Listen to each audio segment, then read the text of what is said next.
Energy होता क्या है या लैटिस एनर्जी है क्या? गप नहीं करना। देखिए, एक ये भी सुन लीजिए। Lattice energy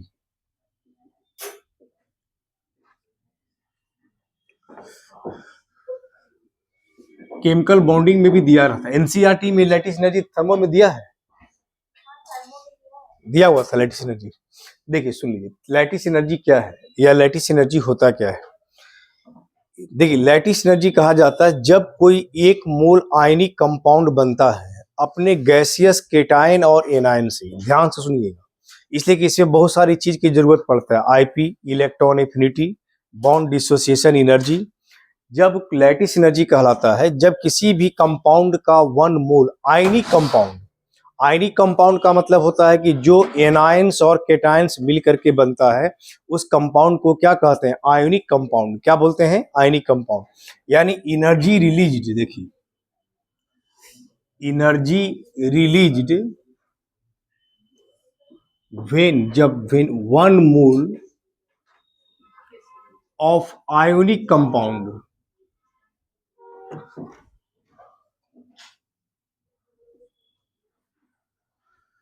is formed from their gaseous cation and anion.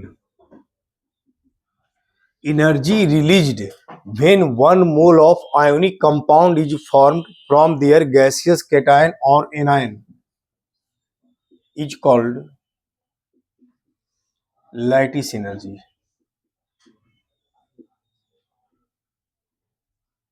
देखिए, कह रहा energy released when one mole of ionic compound is formed from their gaseous cation and anion. जैसे आप मान लीजिए कोई कंपाउंड NaCl बनाना है। देखिए, सोडियम क्लोराइड एक कंपाउंड है, ठीक है। तो सोडियम क्लोराइड कंपाउंड है तो सोडियम प्लस गैसियस और Cl माइनस गैसियस मिल करके कंपाउंड बन गया NaCl और प्लस साथ में हीट लॉस किया। इस एनर्जी को ही क्या कहते हैं? Lattice energy. इस एनर्जी को ही क्या कहा जाता है? लैटिस एनर्जी कहते हैं। यानी जब कोई आयनिक कंपाउंड, जैसे यह आयनिक कंपाउंड बना, किससे बना? गैसियस पॉजिटिव आयन और गैसियस निगेटिव आयन से। जब कोई एक मोल आयनिक कंपाउंड बनता है अपने गैसियस केटायन और एनायन से, तो जो एनर्जी रिलीज होता है, इस एनर्जी को ही क्या कहा जाता है? Lattice energy. क्या कहते हैं? लैटिस एनर्जी कहते हैं। इसका मतलब जितना ज्यादा स्ट्रॉन्ग बॉन्ड बनेगा ना Na प्लस और Cl माइनस के बीच, उतना ज्यादा एनर्जी क्या होगा? रिलीज होगा। क्या होगा? रिलीज होगा। अब देखिए, जैसे आप सोडियम सॉलिड लेते हैं, एक्चुअली सोडियम तो इस रूप में मिलता है। आप लेते हैं क्लोरीन गैस, क्लोरीन तो आपको Cl2 के रूप में मिलता है। एक Cl चाहिए तो हाफ Cl2 कर दीजिए और दोनों मिल करके कंपाउंड बन गया NaCl। और X, मान लीजिए NaCl बना, साथ में X किलो कैलोरी एनर्जी यह लॉस किया है। यानी सोडियम सॉलिड था, हाफ Cl2 था, दोनों मिल करके कंपाउंड NaCl कंपाउंड बन गया और साथ में एनर्जी लॉस करता है कितना? X kilo calorie energy loss करता है। कितना लॉस करता है? X kilo calorie. तो Na सोडियम सॉलिड था, हाफ Cl2 Cl था, कंपाउंड मिलकर के NaCl बना, साथ में एनर्जी लॉस किया। कितना एनर्जी लॉस किया? X kilo calorie. कितना लॉस किया? X। तो बोले ये जो X लॉस किया ना, इस एनर्जी को ही हम क्या बोलेंगे? ए आयनिक कंपाउंड है। कैसा कंपाउंड है? Ionic compound. बोले इस X को क्या बोलिएगा? X को क्या बोलेंगे? अब बताइए, लैटिस एनर्जी बोलेंगे तो क्या NaCl अपने गैसियस केटायन और एनायन से बना है? इसका मतलब यह नॉट लैटिस एनर्जी, यह लैटिस एनर्जी नहीं।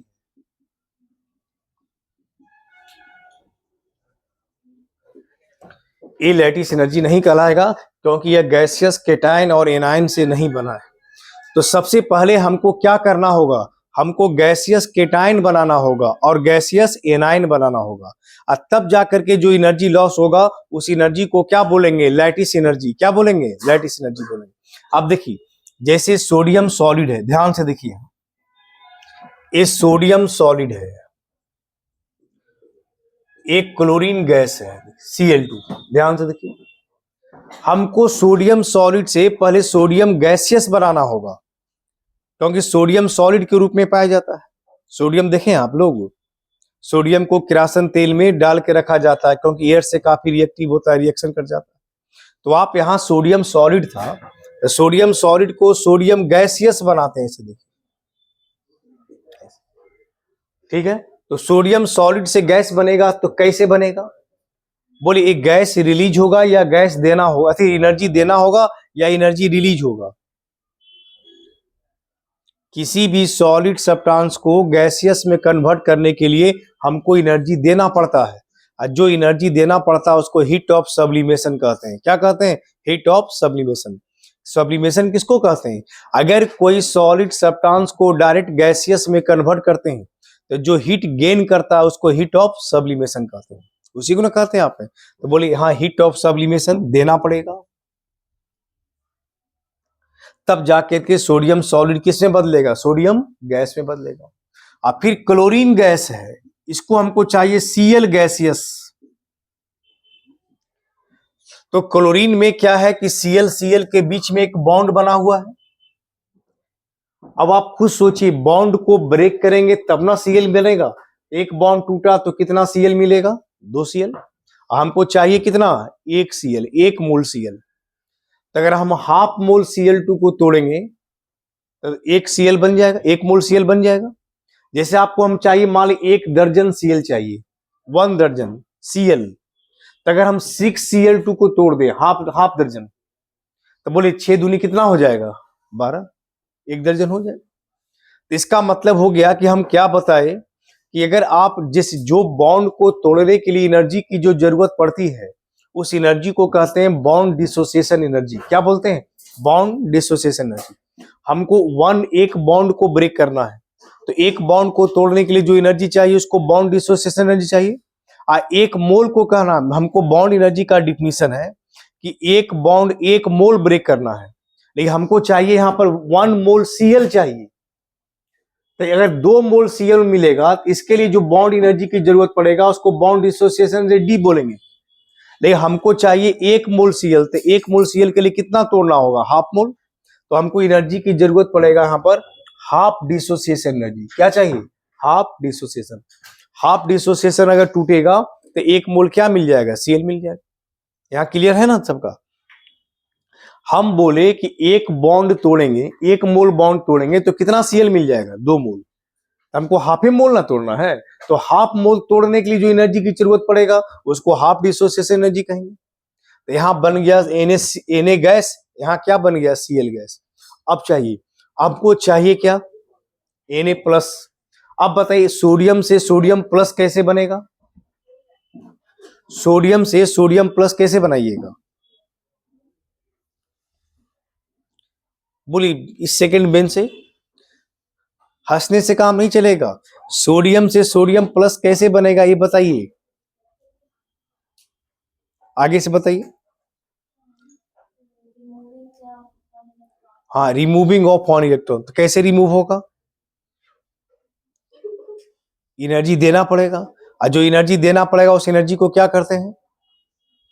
किसी भी गैसियस एटम से इलेक्ट्रॉन को हटाने के लिए हमको बाहर से एनर्जी देना पड़ता है। उस एनर्जी को क्या कहा जाता है? आयोनाइजेशन एनर्जी या ionisation potential. Energy required to remove an electron from a gaseous atom is called IP. पढ़े होंगे ना SIPT में?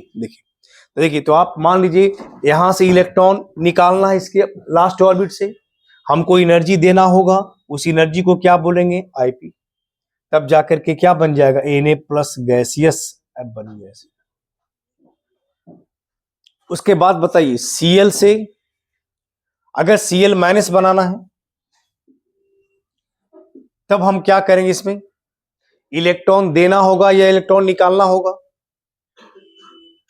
इससे तो इलेक्ट्रॉन निकला तब Na प्लस बना, यहां इलेक्ट्रॉन जोड़ना होगा, ऐसे इलेक्ट्रॉन बाहर निकालना होगा। तो इलेक्ट्रॉन ऐड होगा तो कितना चार्ज होगा? 1 माइनस। और पढ़े होंगे कि किसी भी गैसियस एटम में इलेक्ट्रॉन ऐड होता है तब एनर्जी रिलीज होता है, उस एनर्जी को क्या बोलते हैं? कोई भी गैसियस एटम इलेक्ट्रॉन गेन करता है इलेक्ट्रॉन गेन करता है तो एनायन बनता है, साथ में एनर्जी वो लॉस करता है, उस एनर्जी को क्या बोलते हैं? Electron affinity. क्या बोलते हैं? Electron affinity. इलेक्ट्रॉन एफिनिटी किसको बोलते हैं? अगर कोई गैसियस एटम इलेक्ट्रॉन उसमें ऐड करते हैं तो जो एनर्जी लॉस होता है उस एनर्जी को इलेक्ट्रॉन एफिनिटी बोलते हैं। तो यहां पर हो गया इलेक्ट्रॉन एफिनिटी। अब बताइए ध्यान से, यहां देना पड़ा, यहां देना पड़ा, यहां देना पड़ा, यह एनर्जी क्या है? बाहर निकल गया। अब दोनों मिल करके Na प्लस और Cl माइनस बन गया। अब दोनों मिल करके, ये दोनों मिल करके अब क्या बनाएगा? NaCl। तब जाकर के फिर एनर्जी लॉस करेगा, जिस एनर्जी को क्या बोलते हैं? लैटिस एनर्जी बोलते हैं। तो पूरे घटनाक्रम में एनर्जी 3 जगह देना पड़ा, 3 जगह एनर्जी क्या है? देना पड़ा, और 2 जगह एनर्जी लॉस किया। कहां? एक यहां पर, एक यहां पर। तो लैटिस एनर्जी देखिए, यहां पर एक्स जो आपका है, यही एक्स हमारा क्या कहलाता है? Lattice energy. तो एक्स हमारा लैटिस एनर्जी है। तो ये लैटिस एनर्जी किसके बराबर होगा? एक्स जो लैटिस एनर्जी, अब देखिए इसी को एक्स है तो यहां पर एक्स को हम डेल्टा एच मानेंगे। तो डेल्टा एच बराबर क्या होगा? Minus x kilo calorie. Delta H क्या होगा? Minus x. साइन बदल दीजिए, हीट लॉस करता है तो हम साइन क्या करते हैं? बदल देते हैं। अब आप देखिए ये पूरे रिएक्शन का, मेरी बात सुनिए, ये डेल्टा एच किसके बराबर होता है? तो ये डेल्टा एच जो होता है इसके बराबर delta S plus IP plus half dissociation energy. Delta S plus IP plus half dissociation energy minus EA और माइनस यू, ए होता है डेल्टा एच के बराबर। इसे तो डेल्टा एच किसके बराबर होगा? Delta H plus IP plus half D minus E minus you. ये पूरा जो साइकिल हुआ ना, ये जो साइकिल बनाए हम, इसी को कहा जाता है बॉर्न हैवर्स साइकिल। क्या कहा जाता है? Born Haber's cycle.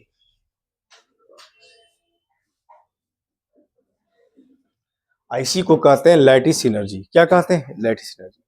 तो लैटिस समझ में आ गया। जब कोई आयनिक कंपाउंड अपने गैसियस एनाइंस और केटाइन से बनता है तो साथ में जो एनर्जी रिलीज होता है, लॉस होता है, उस एनर्जी को क्या कहते हैं? लैटिस एनर्जी कहते हैं। क्या कहते हैं? लैटिस एनर्जी कहते हैं। चलिए इसको लिखिए, इसी के नीचे ए लिख लीजिएगा, लिख लीजिए। एग्जाम में क्या है ना, जैसे कि कभी कभी बीएससी वगैरह हम लोग पढ़ते हैं तो वहां आता है कि NaCl का बॉर्न हैवर साइकिल बनाइए, तो ऐसी बॉर्न हैवर साइकिल बना के दिखाना होगा।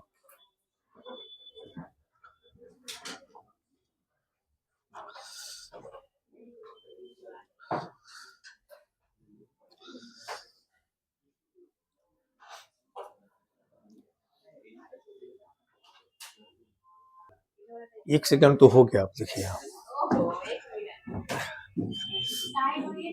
लीजिए, पूरे साइड हो जाते, लिख लीजिए।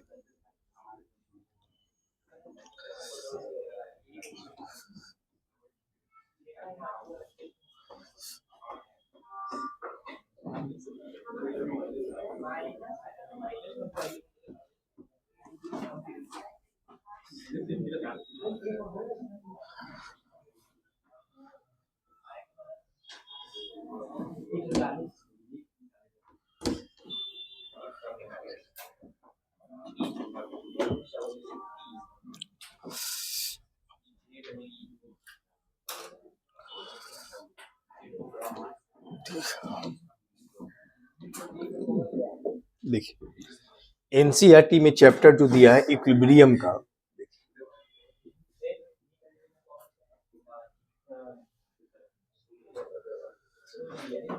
इक्विलिब्रियम का 2 पार्ट्स है, एक केमिकल इक्विलिब्रियम, एक आयनिक इक्विलिब्रियम। चैप्टर गिनिएगा ना तो 3-3 चैप्टर आ जाता है।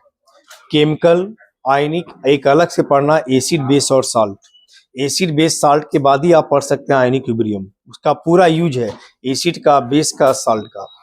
और ये 3 चैप्टर इसमें पढ़ना, थोड़ा ये बड़ा चैप्टर है इक्विलिब्रियम, है ना। तो अच्छे से थ्योरी ही पढ़ने में समय लगेगा। एसिड, बेस, साल्ट के बारे में पढ़ना है, इक्विलिब्रियम के बारे में पढ़ना है। तो इक्विलिब्रियम का 2 पार्ट्स है। एक आपको इसमें दिया है इक्विलिब्रियम 1 और इक्विलिब्रियम 2, उसी को कहा जाता है जैसे केमिकल इक्विलिब्रियम। एक पढ़ना है आयोनिक इक्विलिब्रियम।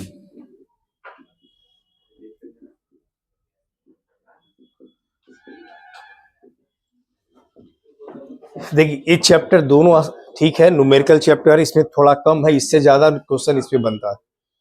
मतलब ये सब क्वेश्चन, ये सब चैप्टर ऐसा है ना कि कम से कम ये सब चैप्टर में 100 क्वेश्चन बनाइए दोनों मिलाकर, तब जाकर के ये सब चैप्टर अपना स्ट्रॉन्ग होता है। मतलब न्यूमेरिकल चैप्टर है, अब पूरे चैप्टर दोनों इक्विलिब्रियम में कम से कम 100 क्वेश्चन बोर्ड पे बनना चाहिए।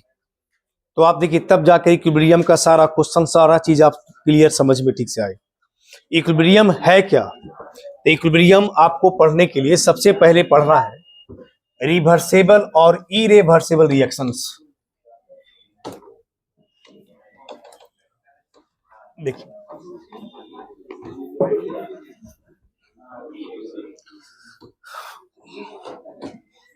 देखिए हमको इक्विलिब्रियम पढ़ने के लिए सबसे पहले पढ़ना है केमिकल इक्विलिब्रियम, इसके बारे में पढ़ना है chemical equilibrium.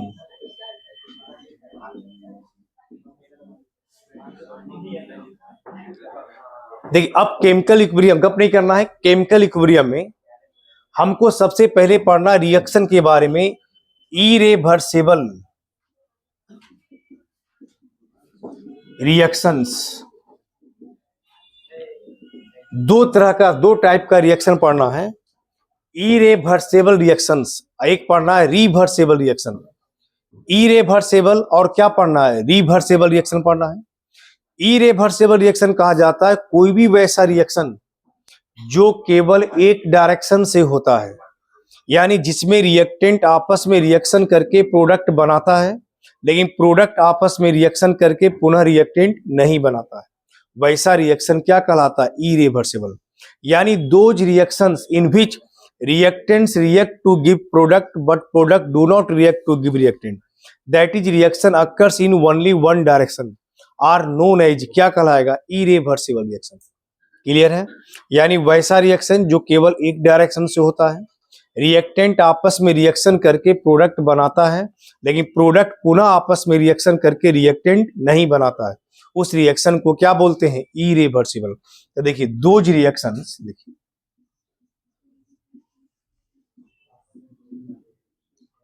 which occur in only one direction,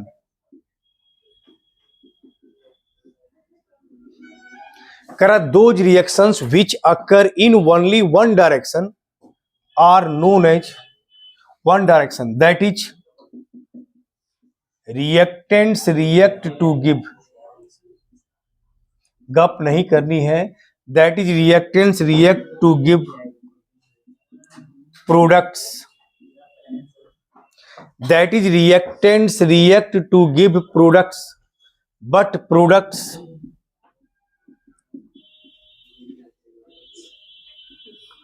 do not react, but products do not react to give reactants। फिर कह रहा but products do not react to give reactants are known as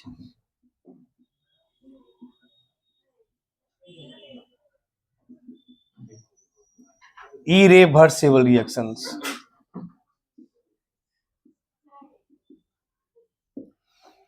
क्या लिखे? देखिए those reactions which occur in only one direction, that is reactants react to give products but products do not react to give reactants are known as irreversible reaction. वैसा कोई भी reaction जिसमें reactant आपस में reaction करके product बनाता है, लेकिन प्रोडक्ट आपस में रिएक्शन करके रिएक्टेंट नहीं देता है, वैसा रिएक्शन इरेवर्सिबल कहलाता है। जैसे देखिए एग्जांपल में सोडियम है ना, देखिए आप वाटर से रिएक्शन करा दीजिए, इधर देखिए सोडियम वाटर से आप रिएक्शन करा दीजिए, सोडियम वाटर से रिएक्शन किया, कंपाउंड क्या बन गया? NaOH, आप प्लस क्या बन गया? Half H2 gas. बोले NaOH एक्वस सॉल्यूशन है, मतलब पानी में घुल जाता है, एक गैस है, ये गैस बनकर क्या होगा? इवेपोरेट कर जाए, मतलब ए एक्वस है, ये हमारा क्या है? गैसियस है, गैस है हमारा। दूसरा कंपाउंड जैसे लेते हैं आप सिल्वर नाइट्रेट एक्वस मतलब पानी में घुलनशील है, इसको आप रिएक्शन करा दीजिए सिल्वर नाइट्रेट को NaCl के साथ। सिल्वर नाइट्रेट को एक्वस NaCl से रिएक्शन करा दीजिए, ये बन जाएगा सोडियम नाइट्रेट। ये सोडियम नाइट्रेट पानी में घुलनशील है, घुल जाता है, सोलेबल है, ये पानी में सोलेबल होता है वाटर में। अब प्लस AgCl बनता है, ये पानी में इनसोलेबल है, नीचे जाकर के बैठ जाएगा। PPT मतलब जिसको कहते हैं प्रिसिपिटेट, प्रिसिपिटेट का मतलब होता है जो वाटर में इनसोलेबल है, नीचे जाकर के जमा हो जाएगा। कभी प्रिसिपिटेट आप लोग देखे हैं? कभी लैब वगैरह में किसी को प्रिसिपिटेट बनाते हुए भी देखे हैं आप लोग? नहीं देखे। गर्म पानी करते हैं ना, कभी गैस पे कभी गर्म पानी करते किसी को देखे हैं? या अपने से किए भी होंगे कि नहीं, कभी किए? बहुत सारे बच्चे हो के आज तक कभी गैस जलाए भी नहीं होंगे। ठीक है, देखिए तो मान इधर सुनिए, तो पानी जब गर्म करते हैं तो देखते हैं पानी कुछ देर के बाद ठंडा हो जाता है, माने कूल होता है, तो आप नीचे देखते हैं वाटर के नीचे कुछ बर्तन में कुछ जमा हो जाता है। वह सब क्या है? जिससे वाटर में मेटल कार्बोनेट, बाइकार्बोनेट ये सब प्रेजेंट होता है। जब पानी को गर्म करते हैं तो कुछ इनसोलेबल सब्सटेंस बनता है जो नीचे जाके बॉटम पे क्या होता है? जमा हो जाता है। आप उसको फिल्टर पेपर से छान लीजिए, फिल्टर कर लीजिए। फिल्टर पेपर से फिल्टर करेंगे तो क्या होगा? जो सॉलिड सब्सटेंस होगा वो फिल्टर पेपर के ऊपर जमा हो जाएगा। फिर उसको आप क्या कीजिए, ड्राई कीजिए, सुखा लीजिए, और सुखाने के बाद ऊपर में एक पाउडर के जैसा सब्सटेंस बच जाएगा। जो पाउडर जैसा सब्सटेंस बन गया उसी को हम क्या कहते हैं? प्रिसिपिटेशन। क्या कहते हैं? प्रिसिपिटेशन, या उसी को PPT कहते हैं। वही पानी में इनसोलेबल जो था, अगर आप शुगर पानी में घुलाते हैं तो कभी ऐसा होता है कितना भी पानी को गर्म कीजिए नीचे शुगर बैठ जाता है? ऐसा होता है कभी नहीं, क्योंकि शुगर पानी में क्या होता है? सोलेबल होता है। तो जो इनसोल्युबल सब्सटेंस है उसी का प्रिसिपिटेशन मिलेगा। या एक्वस है, ये क्या है? PPT। आप पोटेशियम क्लोरेट ले लीजिए, देखिए KClO3, आप इसको हीट कर दीजिए, बन जाएगा 2 मोल KCl सॉलिड, अब प्लस ऑक्सीजन गैस बन जाता है। प्लस क्या बन जाता है? ऑक्सीजन, O2 गैस बना देता है। तो ये सब जितना भी रिएक्शन है ध्यान से देखिए, किसी भी कोई भी वैसा रिएक्शन आप कैसे पहचानिएगा रिवर्सेबल है या इरिवर्सेबल है? तो नॉर्मल तरीका क्या है पहचानने का, वो देखिए। अगर जो प्रोडक्ट बनता है, अगर दोनों का प्रोडक्ट अगर एक दूसरे को सेपरेट करता, अलग करता, मतलब कोई एक सॉलिड है तो दूसरा हमारा गैस है, कोई अगर लिक्विड है तो दूसरा हमारा गैस है, सॉलिड है, PPT का मतलब हो गया सॉलिड है, ये नीचे एरो है मतलब नीचे जम जाता। तो अगर ऐसा जनरली कोई भी रिएक्शन होता है, ये समझ जाइए कि वैसा रिएक्शन जनरली इरिवर्सिबल होता है। कैसा होता है? इरिवर्सिबल, यानी वैसा रिएक्शन जिसमें कोई रिएक्टेंट रिएक्शन करके प्रोडक्ट बनाता है, और जो प्रोडक्ट बना उस प्रोडक्ट में से दोनों एक दूसरे को सेपरेट करता, अलग करता है। मतलब एक सॉलिड है तो दूसरा गैस है, कोई एक लिक्विड है तो दूसरा गैस है। तो ऐसा देखा गया कि जनरली जितने भी रिएक्शंस होंगे वो सभी रिएक्शन हमारा इरिवर्सिबल होगा। कैसा होगा? इरिवर्सिबल। चलिए आप खड़े हो जाइए, आप ही को कर रहे हैं, चलिए खड़े हो जाइए, चलिए खड़े हो जाइए, जल्दी से जल्दी, जल्दी देरी न कीजिए। चलिए बोलिए, इरिवर्सिबल रिएक्शन क्या होता है? क्या बताएं, बोलिए, बोलने दीजिए।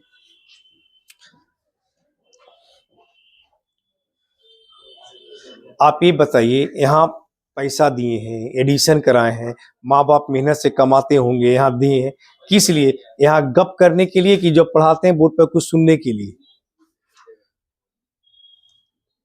माँ बाप देते हैं, बच्चों को भेजते हैं कि जाओ पटना पढ़ने के लिए कहीं भी, तो किस लिए? तो हम बताए क्या, सुन लीजिए, देखिए कि कोई भी वैसा रिएक्शन जिसमें, अब आप खुद बताइए, जो भी जस्ट पढ़ा है वो भी नहीं बता पा रहे हैं, तो क्या आप देखिए, जो भी कोई भी वैसा रिएक्शन जिसमें रिएक्टेंट आपस में रिएक्शन करके प्रोडक्ट बनाता है, अब प्रोडक्ट का स्टेट, अवस्था दोनों का चेंज से अलग अलग है, डिफरेंट है, दोनों एक दूसरे को सेपरेट करता है।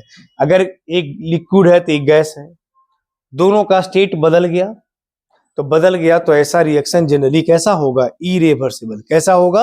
इरिवर्सिबल। देखिए, जब तक हम क्लास में हैं तभी तक ना हम आपको गाइड करेंगे, बताएंगे, थोड़ा पढ़ लीजिए, बाकी आप उसके बाद पढ़िए ना पढ़िए, उसके बाद हमारी कहाँ जिम्मेवारी है। लेकिन हम जब तक हैं तब तक तो बोलेंगे कि अच्छे से पढ़ लीजिए, कुछ सीख लीजिए। देखिए तो यानी कोई भी वैसा रिएक्शन जिसमें रिएक्टेंट आपस में रिएक्शन करके प्रोडक्ट बनाता है, अगर प्रोडक्ट एक दूसरे को सेपरेट करता है, अलग करता है, मतलब दोनों का अवस्था स्टेट अलग अलग है, तो वैसा जनरली रिएक्शन हमारा कैसा होगा, इरेवर्सिबल। कैसा होगा, इरेवर्सिबल। तो अगर कोई रिएक्शन आपको दे दे, आपसे पूछे एक कौन सा इरेवर्सिबल रिएक्शन होगा, तो आप देख लीजिएगा जो बना है, अगर दोनों का रिएक्टेंट अलग अलग, दोनों का स्टेट अलग अलग है, वो लिखा रहेगा कि सॉलिड है, गैस है, ऐसे लिखा रहेगा। एस का मतलब सॉलिड, एल का मतलब लिक्विड, जी का मतलब गैस। तो देख लीजिएगा दोनों का स्टेट अलग अलग हो तो वैसा जनरली रिएक्शन कैसा होता है, इरेवर्सिबल होगा। कुछ एक्सेप्शन है वो छोड़ करके देखिए, आप इसी के नीचे लिखिएगा। इसका मतलब हम लोग क्या लिखेंगे, irreversible reactions are those reactions in which irreversible reactions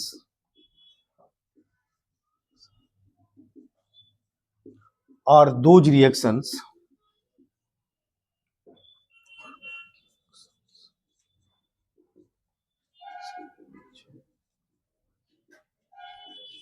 products are separate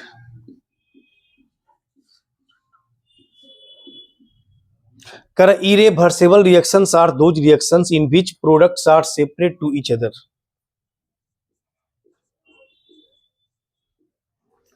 इरेवर्सिबल reactions वैसे रिएक्शन को कहते हैं जिससे कोई प्रोडक्ट बनता है, अगर प्रोडक्ट एक दूसरे को सेपरेट करता है, अलग अलग करता है, तो वैसा रिएक्शन क्या कहलाता है, इरेवर्सिबल रिएक्शन। क्या कहलाता है, इरेवर्सिबल रिएक्शन। लिखिए इसको।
देखिए एक पढ़े इरेवर्सिबल, दूसरा रिएक्शन है आपका रिवर्सिबल। देखिए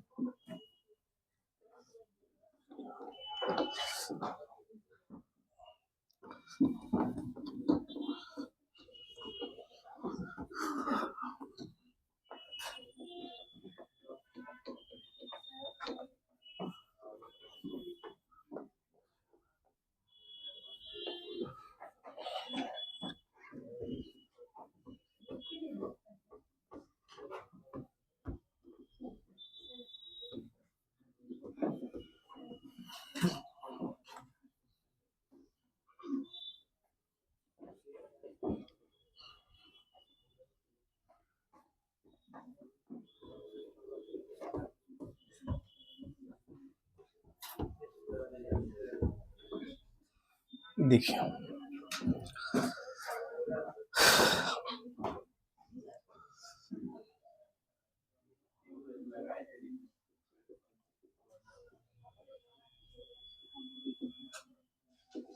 देखिए इरेवर्सिबल पढ़े, अब पढ़ा है रिवर्सिबल रिएक्शन।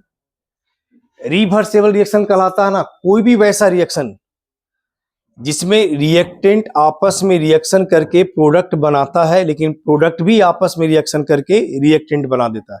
यानी जो रिएक्शन दोनों डायरेक्शन से चलता हो, क्या चलता हो, दोनों डायरेक्शन से, वैसे रिएक्शन को क्या बोलते हैं, रिवर्सेबल। क्या बोलेंगे, रिवर्सेबल। यानी दो रिएक्शंस, देखिए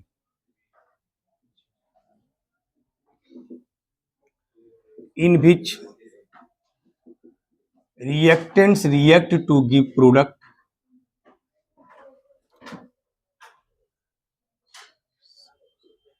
react to give products,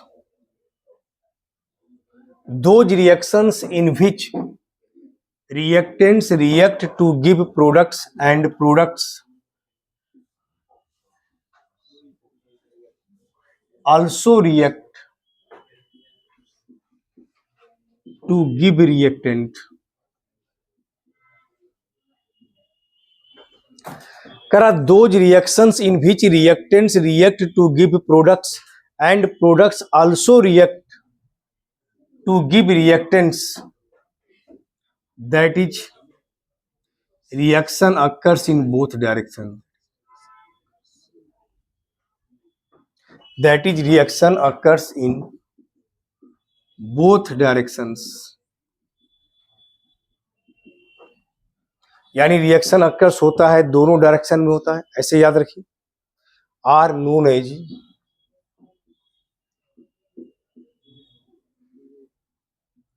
reversible reaction.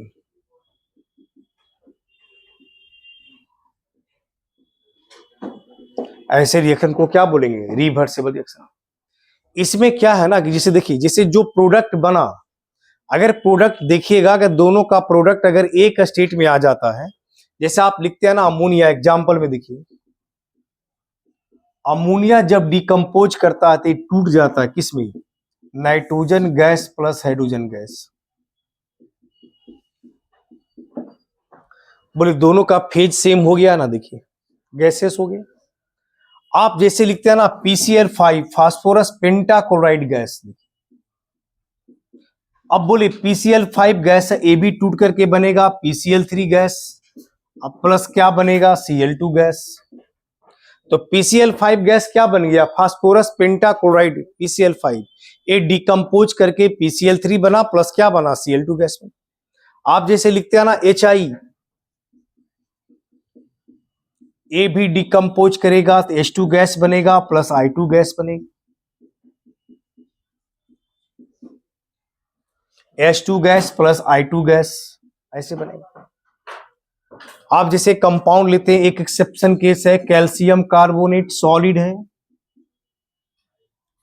A decompose करता है तो कैल्शियम ऑक्साइड बनाता है, अब प्लस CO2 गैस बनाता है। देखिए इसका स्टेट अलग अलग है ना, देखिए ये सॉलिड है, गैस एक्सेप्शन केस है, दोनों का फेज अलग होने के बाद भी ये रिएक्शन कैसा है, रिवर्सेबल। कैसा है, रिवर्सेबल। दोनों का फेज अलग अलग है, एक सॉलिड है दूसरा क्या है, गैस है हमारा, फिर भी ये रिएक्शन कैसा होगा, रिवर्सेबल होगा। इसे एक्सेप्शन, इसे स्टार लगा दिए हैं। आप जैसे ईस्टर का हाइड्रोलाइसिस कराते हैं, बोले ईस्टर का फंक्शनल ग्रुप क्या होता है, सेकेंड बेंच पर से कोई बताइए, ईस्टर का फंक्शनल ग्रुप बताइए, फर्स्ट बेंच पर से बताइए ईस्टर का फंक्शनल ग्रुप। सी, ठीक तो था, बोलो। हाँ COO, यानी दो अल्काइल के बीच में COO रहे तो वह फंक्शन ग्रुप किसका होता है, ईस्टर का। किसका होता है, ईस्टर का। देखिए यही ना ईस्टर होता है, देखिए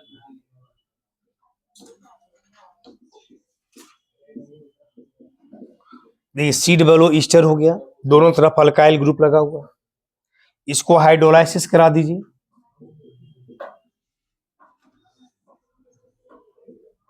ये भी लिक्विड हो गया, ये भी लिक्विड हो गया, दोनों मिलाइएगा तो कंपाउंड बनेगा एसिड, अब प्लस बनेगा अल्कोहल।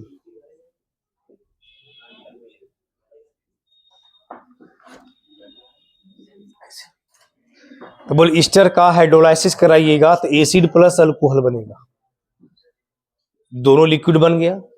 तो अगर इसका मतलब है कि ये सब जनरली रिएक्शन जितने भी है ना, जो प्रोडक्ट अगर सेपरेट नहीं करता, प्रोडक्ट का फेज दोनों का सेम हो, यानी आप इसको ऐसे लिख सकते हैं, reversible reactions are those reaction in which product do not separate to each other, यानी प्रोडक्ट एक दूसरे को सेपरेट नहीं करता, मतलब दोनों का फेज क्या रहता है, सेम रहता है, एक्सेप्शन छोड़कर दिखा। ये लिक्विड है तो लिक्विड हुआ, गैस है तो गैस हुआ, गैस है तो गैस हुआ, तो ऐसा रिएक्शन रिवर्स हो जाता है, फिर आपस में रिएक्शन करके क्या बना देता है, रिएक्टेंट्स। क्या बना देता है, रिएक्टेंट। इसको आप ऐसे लिख सकते हैं, देखिए रिवर्सेबल रिएक्शंस आर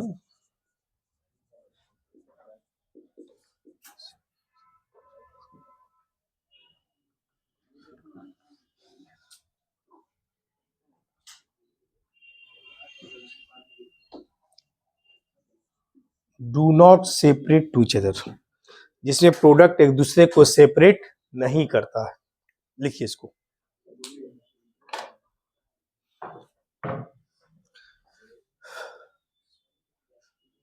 क्या कुछ बोलिए जो पूछना है।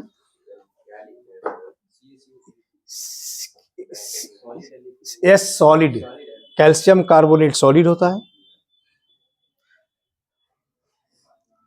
एसिड अल्कोहल एल एल है मतलब लिक्विड होता है। ईस्टर वाटर सब लिक्विड होता है।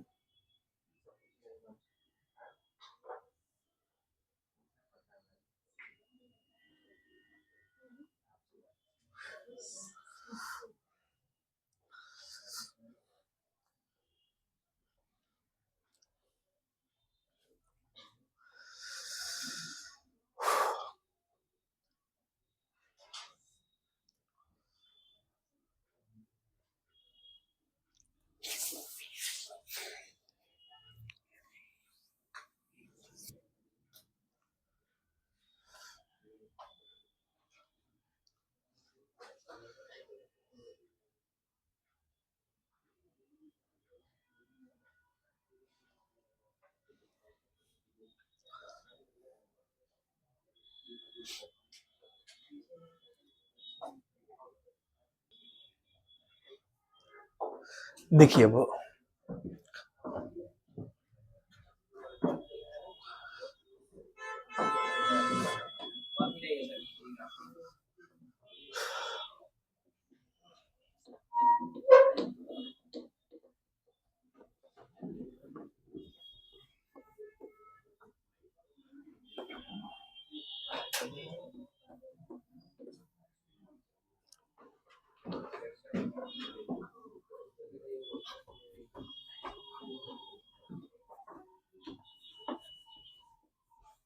देखिए इक्विलिब्रियम को हम ऐसे भी बांटते हैं दो तरह का, फिजिकल और केमिकल। इसका मतलब क्या होता है, देखिए यहां ध्यान से देखिए। इक्विलिब्रियम इसको इस तरह से भी डिवाइड करते हैं,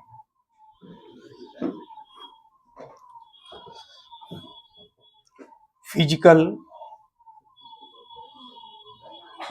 और केमिकल इक्विलिब्रियम। अब बताइए फिजिकल और केमिकल में क्या अंतर हो। जैसे हम इक्विलिब्रियम को दो भाग में बांटते हैं, फिजिकल और केमिकल, तो फिजिकल इक्विलिब्रियम और केमिकल इक्विलिब्रियम किसको बोलेंगे, क्या कहलाएगा फिजिकल इक्विलिब्रियम और कौन सा कहलाएगा केमिकल इक्विलिब्रियम।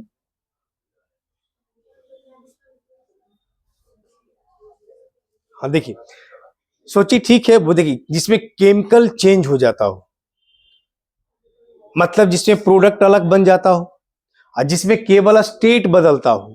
जैसे आप आइस लेते हैं ना, आइस से वाटर बनाते हैं, आइस ऐसे बनता है वाटर, लेकिन दोनों का फॉर्मूला तो वही रहता है, सिर्फ स्टेट बदलता है। एक सॉलिड है तो दूसरा क्या होगा, लिक्विड हो, ये नहीं होगा। इसका मतलब अगर एक हमारा सॉलिड है आइस, ये हमारा क्या होगा, लिक्विड हो जाएगा। एक सॉलिड है, दूसरा हमारा वाटर क्या है, लिक्विड है, ये कहलाएगा फिजिकल इक्विलिब्रियम। और केमिकल का मतलब होता है ना, जिसमें केमिकल रिएक्शन होता है, केमिकल ही चेंज होता है, कोई केमिकल रिएक्शन होकर के कोई नया प्रोडक्ट बना देता है तो उसको केमिकल इक्विलिब्रियम बोलेंगे। जैसे आप नाइट्रोजन रिएक्शन करता है हाइड्रोजन गैस के साथ, और हाइड्रोजन गैस के साथ रिएक्शन करके कंपाउंड बना देता अमोनिया गैस है। बोले ए नाइट्रोजन ए हाइड्रोजन दोनों रिएक्शन करके एक बिल्कुल नया कंपाउंड बना दिया कि नहीं। तो अगर कंपाउंडे बदल गया इसका मतलब होगा वो कहलाएगा केमिकल इक्विलिब्रियम। क्या कहलाएगा? Chemical equilibrium. अब सबसे पहला कि व्हाट इज इक्विलिब्रियम, इक्विलिब्रियम होता क्या है? कोई बता सकते इक्विलिब्रियम है क्या? अगर आपसे एक क्वेश्चन पूछा कि what is equilibrium,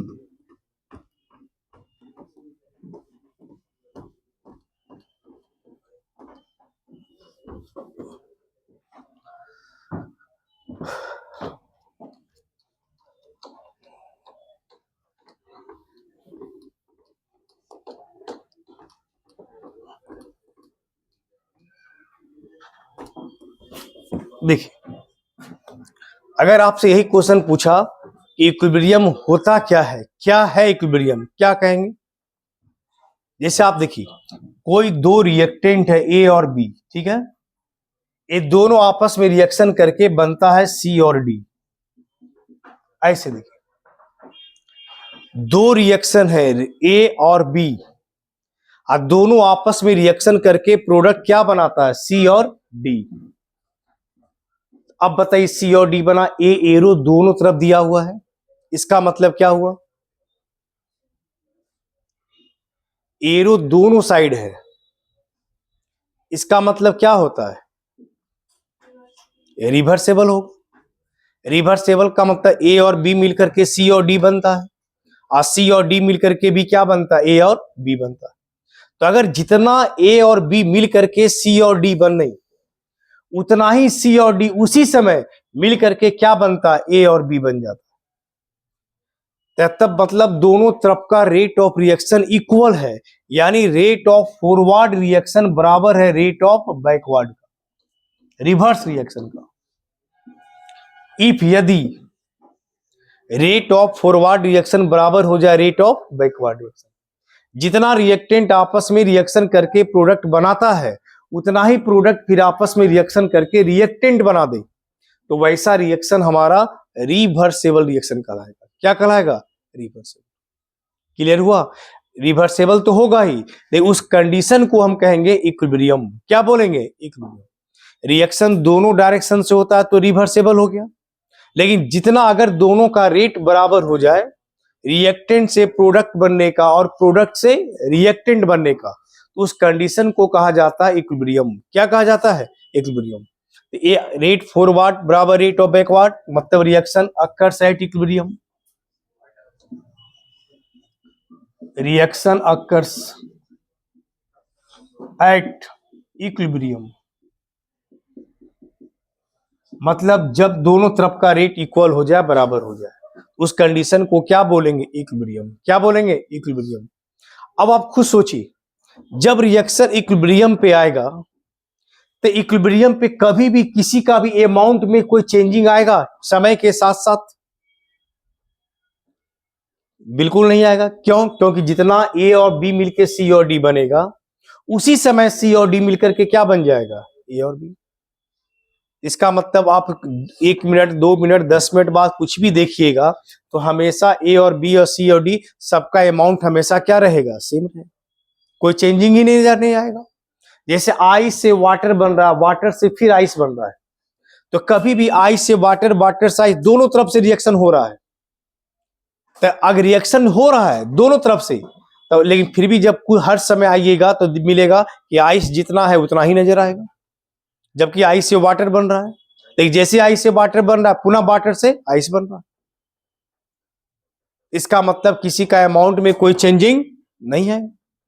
equilibrium is a condition at which property of system do not change with time, यानी इक्विलिब्रियम सिस्टम का कोई ऐसा कंडीशन है जिसमें कोई भी प्रॉपर्टी सिस्टम का टाइम के साथ साथ चेंज नहीं करता है। प्रॉपर्टी का मतलब जैसे colour, viscosity, surface tension, concentration, ये सब कोई भी प्रॉपर्टी समय के साथ साथ चेंज नहीं करेगा। या सिंपल कहिए कि जब रेट ऑफ फॉरवर्ड रिएक्शन बराबर हो जाए रेट ऑफ बैकवर्ड रिएक्शन, तो उस कंडीशन को क्या कहते हैं? इक्विलिब्रियम। क्या कहते हैं? इक्विलिब्रियम। ऐसे भी कह सकते हैं। तो देखिए, तो इक्विलिब्रियम क्या है? Equilibrium, it is a condition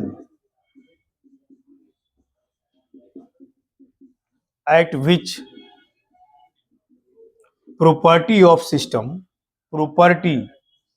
property का मतलब concentration, colour, viscosity, etc does not change with time।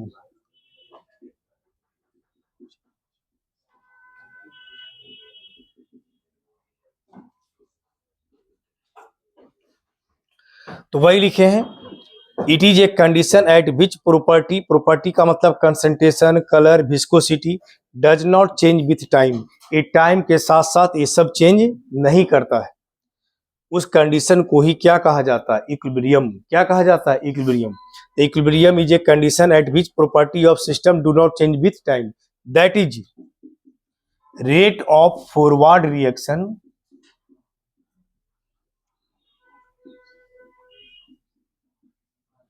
is equal to the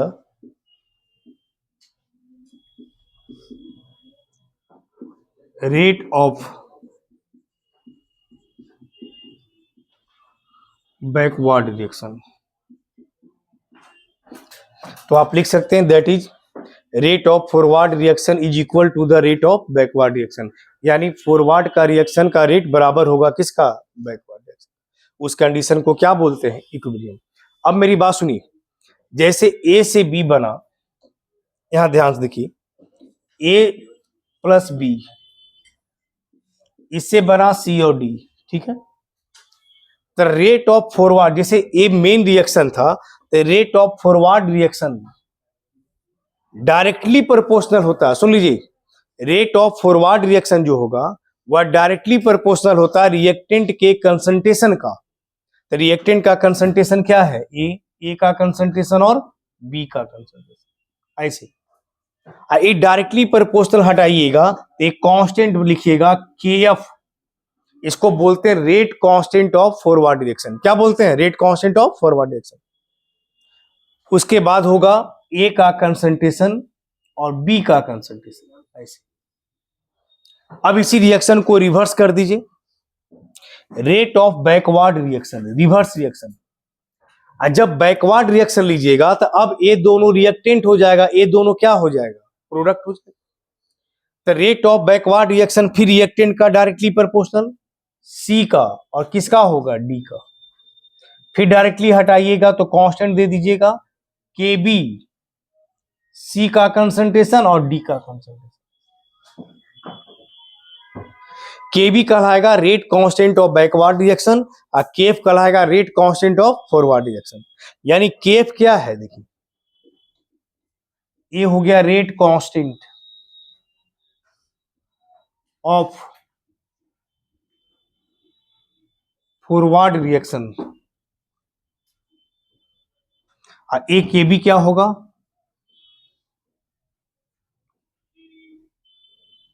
rate constant of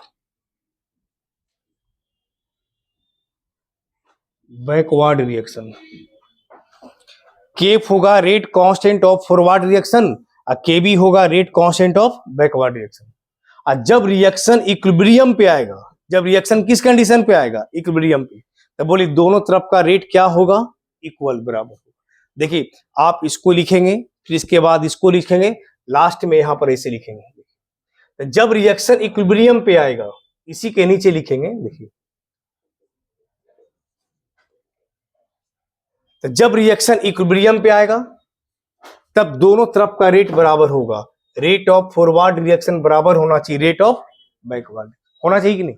और रेट ऑफ फॉरवर्ड रिएक्शन बराबर रेट ऑफ बैकवर्ड, तो रेट ऑफ फॉरवर्ड बराबर क्या लिख सकते हैं हम? केएफ, उसके बाद ए का कंसंट्रेशन और बी का कंसंट्रेशन। और रेट ऑफ बैकवर्ड रिएक्शन बराबर यहां क्या लिख सकते हैं? केबी, सी का कंसंट्रेशन और डी का कंसंट्रेशन। फिर यहां से लिखेंगे KF बटा KB बराबर लिख सकते हैं ऐसा C D बटा A और B, ऐसे लिख सकते हैं। इसको इधर ले आए, पूरा को इधर ले आए। ये जो KF बटा KB है ना, इसी को कहा जाता है KF बटा KB, इसी को कहते हैं इक्विलिब्रियम कांस्टेंट। Equilibrium constant. तो इक्विलिब्रियम कांस्टेंट क्या है? तो हम लिख सकते हैं rate constant of forward reaction divided by rate constant of backward reaction. ये दोनों का रेशियो को क्या बोलते हैं? Equilibrium constant. क्या बोलते हैं? इक्विलिब्रियम। तो अगर कोई पूछे कि what is equilibrium constant, it is the ratio of rate constant of forward reaction and rate constant of backward. दोनों का रेशियो को क्या बोलते हैं? Equilibrium constant. या इसको कंसंट्रेशन के टर्म में बोले तो डायरेक्ट यहां पर ये भी कह सकते हैं प्रोडक्ट का कंसंट्रेशन बाई रिएक्टेंट का कंसंट्रेशन। ये दोनों का जो रेशियो होगा उस रेशियो को क्या बोलेंगे? Equilibrium constant. क्या बोलेंगे? इक्विलिब्रियम कांस्टेंट बोलेंगे। चलिए लिखिए इसको।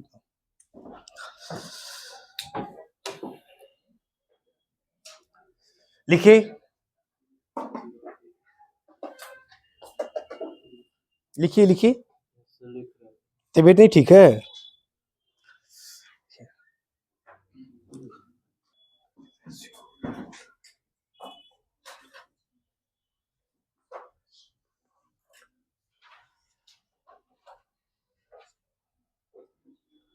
It is the ratio of rate constant of forward reaction.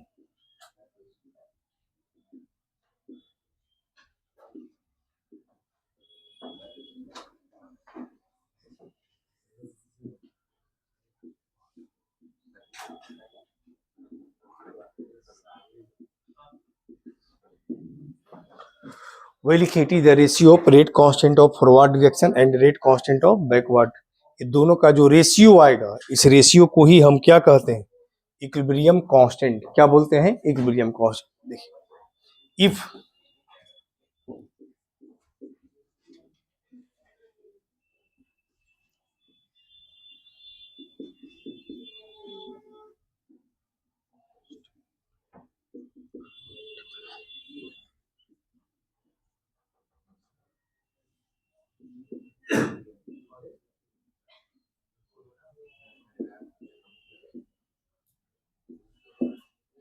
फिर लिखिए equilibrium constant only depends on the temperature, यानी यह वैल्यू केवल टेम्परेचर पे डिपेंड करता है, याद रखिएगा।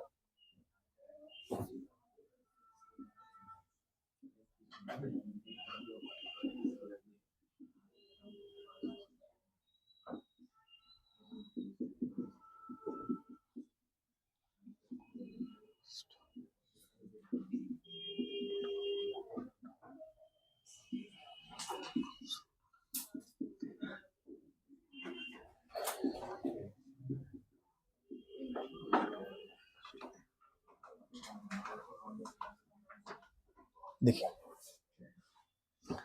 कह रहा ना कि यदि इक्विलिब्रियम कांस्टेंट को अगर हम एक्सप्रेस करते हैं इन द टर्म ऑफ कंसंट्रेशन, तो के इज डिनोटेड बाय केसी। तो इक्विलिब्रियम कांस्टेंट के को डिनोट करते हैं किस चीज से? हम केसी से। किस डिनोट करते हैं? केसी से। जैसे देखिए, ए प्लस बी, इससे बन गया सी और डी, है ना। तो अगर मान लीजिए हम इक्विलिब्रियम कांस्टेंट हम रेट कांस्टेंट फॉरवर्ड और बैकवर्ड ना लिख करके डायरेक्ट कंसंट्रेशन के टर्म में लिखे, तो हम लिख सकते हैं केसी बराबर सी का कंसंट्रेशन, डी का कंसंट्रेशन, ए का कंसंट्रेशन और किसका लिखेंगे? बी का कंसंट्रेशन। डायरेक्ट ऐसे लिख देंगे। प्रोडक्ट बाय क्या लिखेंगे? रिएक्टेंट। अगर कोई रिएक्शन ऐसा लिखा हुआ इस तरह से, देखिए, ए मोल ए प्लस बी मोल बी, इससे बना सी मोल सी प्लस डी मोल डी। ए मोल ए प्लस बी मोल बी मिलकर के सी मोल C plus D mole D.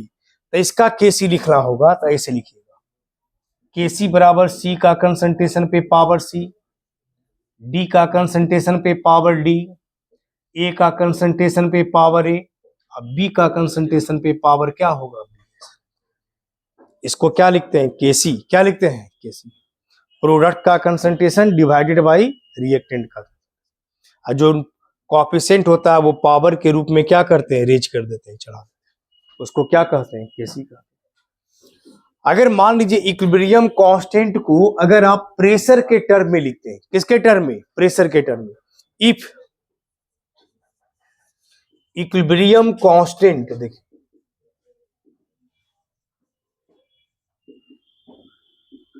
is expressed in the term of pressure, देखिए करा, if equilibrium constant is expressed in the term of pressure, अगर equilibrium constant को आप express करते हैं pressure के टर्म में, किसके टर्म में, प्रेशर के टर्म में, if equilibrium constant is expressed in the term of pressure then K is denoted by Kp. तो उसको डिनोट करते हैं किससे, अब केपी से। इसका मतलब क्या हुआ, जैसे देखिए अगर आप मान लीजिए नाइट्रोजन गैस है प्लस हाइड्रोजन गैस है, ये आप लिख करके 2 मोल अमोनिया गैस बना दिए, ये सब गैसियस रिएक्शन है।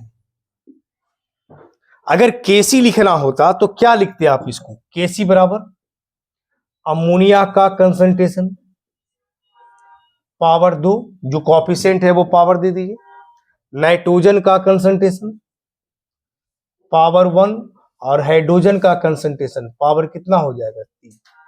लेकिन यदि यही केपी अगर लिखना चाहते हैं तो केपी बराबर क्या होगा, कंसंट्रेशन की जगह प्रेशर लिखना होगा, कंसंट्रेशन की जगह क्या लिखना होगा, प्रेशर।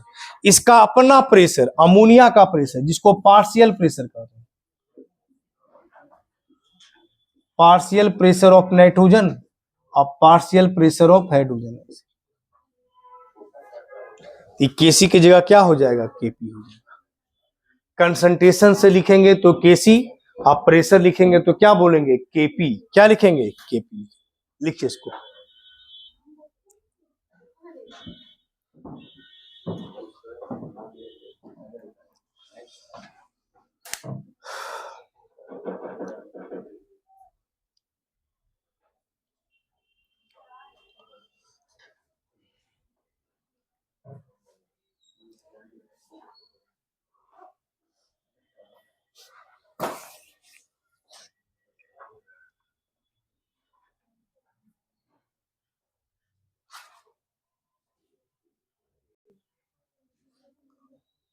क्या कुछ पूछना है तो बोलिए, क्या कहीं कोई डाउट है तो पूछिए, चाहे दिक्कत हो। के इज डिनोटेड बाई केसी, जब कंसंट्रेशन के टर्म में लिखेंगे तो वही के क्या बन जाता है, केसी बन जाता है। अब प्रेशर के टर्म में लिखेंगे तो वही के क्या बन जाता है, केपी। क्या बन जाता है, केपी बन जाता है।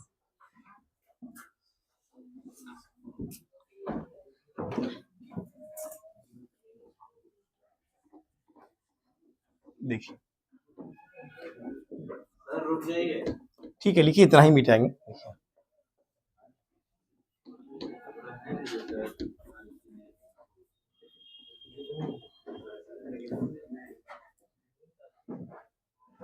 देखिए सर मिटा दिया आपको, कहाँ मिटाया, देखिए इतना नहीं लिखे थे वो लोग, लिखे देखिए बैठे हुए सब है, सब लोग लिख लिए थे, हमको सब लोग लिख लिए। देखिए अच्छा 2 मिनट और सुन लीजिए, उसके बाद लिख लीजिएगा फिर से। देखिए 2 मिनट और, concentration of solid always taken as unity.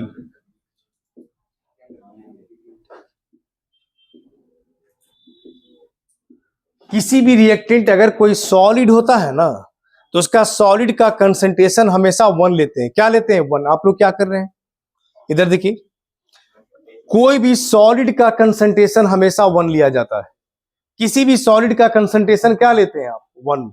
जैसे आप देखिए कैल्शियम कार्बोनेट, ये सॉलिड है, ये डिकम्पोज करके बना दिया कैल्शियम ऑक्साइड सॉलिड और प्लस CO2 बना दिया गैस। ऐसे तो यदि केसी लिखना होगा ना तो आप क्या लिखते हैं, प्रोडक्ट का कंसंट्रेशन, CO2 गैस का concentration divided by calcium carbonate का कंसंट्रेशन। इसका कंसंट्रेशन हमेशा क्या लेते हैं आप 1, तो सीधे क्या लिखेंगे A1 इंटू CO2 का कंसंट्रेशन बाई 1, मतलब क्या हो गया CO2 का कंसंट्रेशन। यानी किसी भी सॉलिड का कंसंट्रेशन हमेशा 1 लिया जाता है, तो 1 लिखिए चाहे ना लिखिए, यानी सीधा Kc बराबर इस रिएक्शन के लिए क्या होगा CO2 का कंसंट्रेशन, यानी Kc बराबर हो गया CO2 का कंसंट्रेशन। ऐसे होगा, देखिए Kc बराबर क्या हो गया CO2 का कंसंट्रेशन। Kp भी रहेगा तो खाली गैस का लिखिएगा, तो गैस का क्या होगा CO2 का कंसंट्रेशन, यानी पार्शियल प्रेशर किसका हो जाएगा CO2 का, किसका हो जाएगा CO2 का। चलिए इसको लिख लीजिए, आवाज इतना रहने देते हैं, है ना। देखिए इक्विलिब्रियम जितना पढ़ाए हैं, आपका काम है घर पे जाकर के उसको अच्छे से 2-4 बार पढ़ लीजिए, उसको 2 बार 4 बार अच्छे से पढ़िए, जहां जहां कोई डाउट लगे कोई दिक्कत लगे तो उसको पूछा कीजिए। पहले घर पे जाके थ्योरी पढ़िए, अगले क्लास इसमें थोड़ा सा और थ्योरी पढ़ा के इस पे क्वेश्चंस कैसे बनता वो सिखाएंगे। ये बहुत बढ़िया चैप्टर है, इस पे भी बहुत सारे क्वेश्चंस बनेंगे, ये न्यूमेरिकल चैप्टर पूरा है। तो इक्विलिब्रियम का कैसे क्वेश्चन बनाइएगा वो अगले क्लास फिर क्या करेंगे, डील करेंगे, ठीक है।